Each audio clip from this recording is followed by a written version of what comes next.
Hi Aries, welcome to your week ahead tarot with me, Raphael from Reydiant Reality. It's an absolute pleasure to have you. Thank you so much for being here. Thank you so much for joining me. If you haven't already, please don't forget to like, share, and if you should so choose and it resonates, hit the subscribe button. If you are already a continued subby, you know I love you for it. With that said, if you would like to book your personal reading with me, you can do so on the website address below. And before we start, as always, I would like to bless my deck of cards with all forms of love, light, peace, prosperity and abundance, and I pray that the messages that come through are ultimately clear and concise and they help you on your path to your highest vibrational good. So this week, for your key to the week, for your overarching energy and theme, you have the Fool card, right? And as we always talk about, this is new energy. It's a new influx of something that is making its way into your life. This is new things, new places, new people. But remember that the Fool card represents the glyph of zero, right? And zero it's an egg. It's the pure potential. It is the energy that can be shaped into anything that you want it to be. Now, remember, your ruler is currently in your sign. Mars is in Aries, but it is retrograde at the moment. This is asking you to think at a deeper level about the things that you truly want to create in this world, about the things that you truly want to move towards.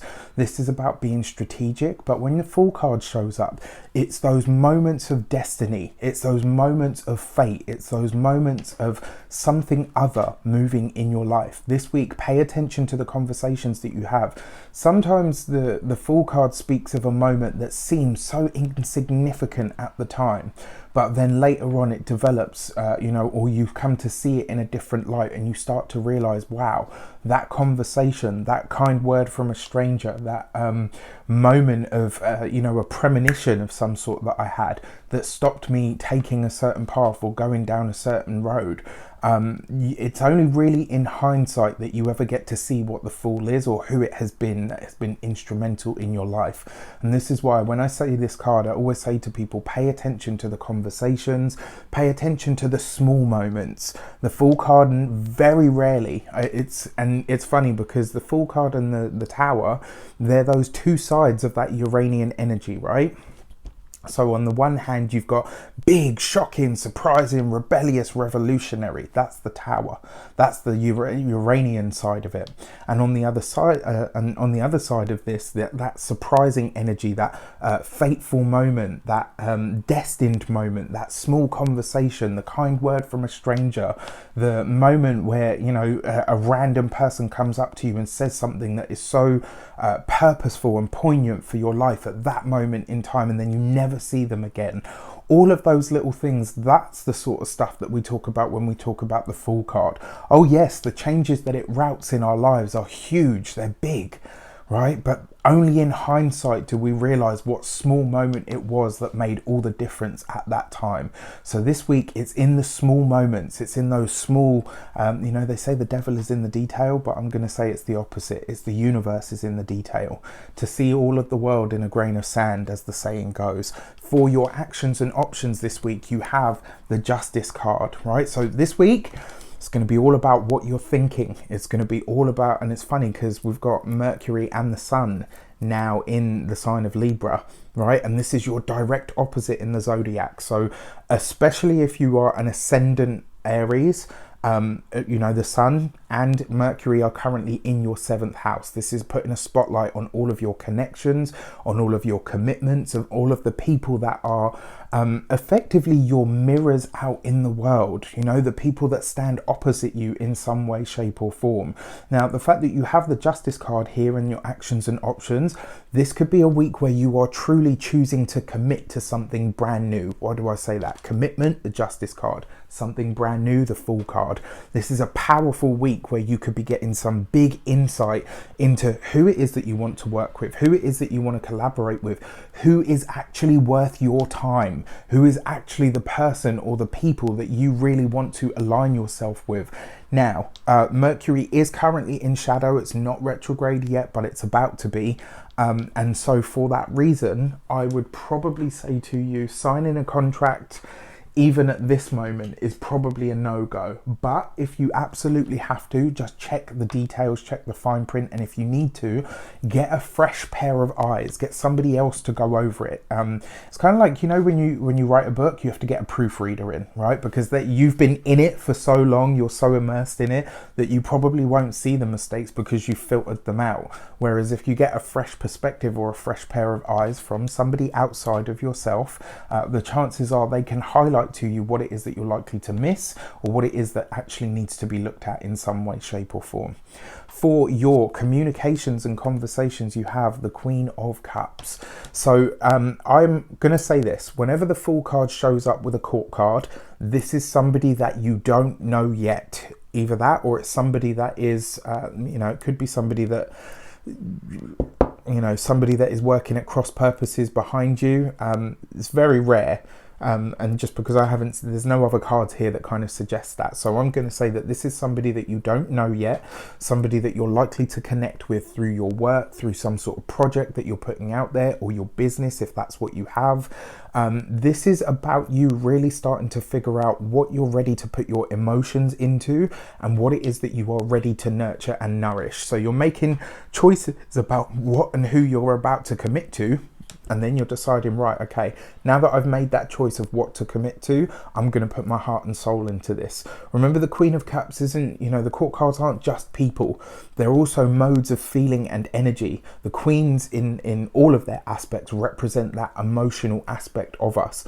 The Queen of Cups is deep emotion, deep nourishment, deep contemplation, even intuitive energy, right? So this could be a week where pay attention to your conversations, because you might have some deep realization. This could be an amazing week to speak to a counselor or a therapist or somebody of that nature, because the chances are you're going to get to the root emotion of what it is that is either blocking you or standing in your way in some way, shape or form. I love this. I really do. This week, I am seeing a conversation with maybe a beautiful stranger. And not all beautiful strangers are the type that we want to jump into bed with. You are an Aries, but you get my point. For your money and materials, you have the Eight of Swords. So not the best energy for your money. And not the best energy actually for your overall health or the home. Now, you've got the Fool card here, right? So when it comes to money, you could this week, especially off the back of the Queen of Cups and right underneath the Justice card, this week you could start to say to yourself, right, my financial outlook or my financial life no longer works for me. What I have at this moment in time is restrictive. What I have at this moment in time, it feels like it's too, maybe even too oppressive. There's a part of you this week that's going to look at your financial and material life and say, right, something about this needs to change. Now, it's interesting, right? You've got currently your ruler in your sign squaring Saturn. And what is that? It's that stop-start energy, that driving with the brakes on, so to speak. You're driving at 60 miles an hour and you're thinking, why is the car not going any further? You look down and you've got the handbrake on. Now, what that kind of suggests to me, I always believe that a square in astrology will make you uncomfortable enough to say, right, okay, I'm going to do something about this. This is the week where you'll be looking at your material life and deciding, right, this experience that I'm having currently no longer works for me. I'm going to do something different about it. When it comes to your physical health, this is a week where you really want to steer clear of maybe drinking to excess. This is a week where you probably, anything that's going to get you, very often people use substances to escape. And this week, I kind of feel like anything that you could overindulge in, whether it's, sex, drugs, rock and roll, the chances are, rather than help you escape from how you're feeling, it's just going to trap you in that feeling. So it's really important this week that you find a different outlet, rather than one that is or could be considered a vice, so to speak.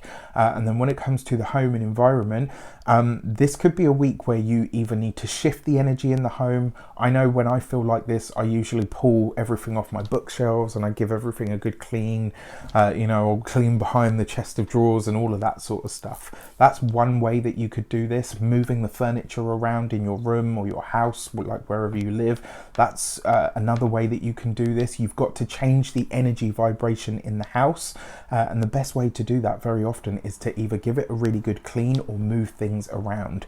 Outside of that, find time out in nature. This week you're going to feel this, and what you need is this. Get out into nature. It always helps. For your love and relations, you have the Lovers card. Okay, so this is interesting because it comes right underneath the Queen of Cups, right? And you've got that full card energy that's permeating the whole week. The energy that I kind of pick up from this pairing is that this week you are going to be connecting with somebody. So for those of you that are single, this week you could be meeting somebody new. This could possibly be a water sign, not set in stone. It could also be as well that this week when it comes to relationships and love and your outlook there, you could start to realize this week, wow, I haven't actually made any space for anybody to come into my life. You know, whether that is, I'll give you a really good example. I read this years ago. There was a woman who always wondered, like, oh, you know, nobody ever seems to come into my life. And so one day she cleared out half of her wardrobe and said, right, this half of the wardrobe belongs to the person that I'm going to date. And something like 6 months later, she met somebody and they came and they filled the other half of the wardrobe. Doesn't have to be that extreme, but if you're wanting love in your life, what are you doing to invite that? Remember, it's a consistent process and that broadcast that you're putting out there. It's not just a specific event. For those of you that are partnered already, okay, this is going to be a week where you guys are really understanding what you need from each other for the relationship to continue on that even keel. So you could be having some conversations this week, not necessarily that are heated. It's more a case of there's a lot of frank honesty this week in your conversations and your communications when it comes to your relationships. And I actually think that's a beautiful thing, because when you deal with the facts and you take the emotion out of it, but you can still love that person, that's when you really find a true connection. All right. So with that said, I wish you an abundance of all of that good stuff. Have a fantastic week. Let me know in the comments how it shapes up. Take care, and I'll see you soon.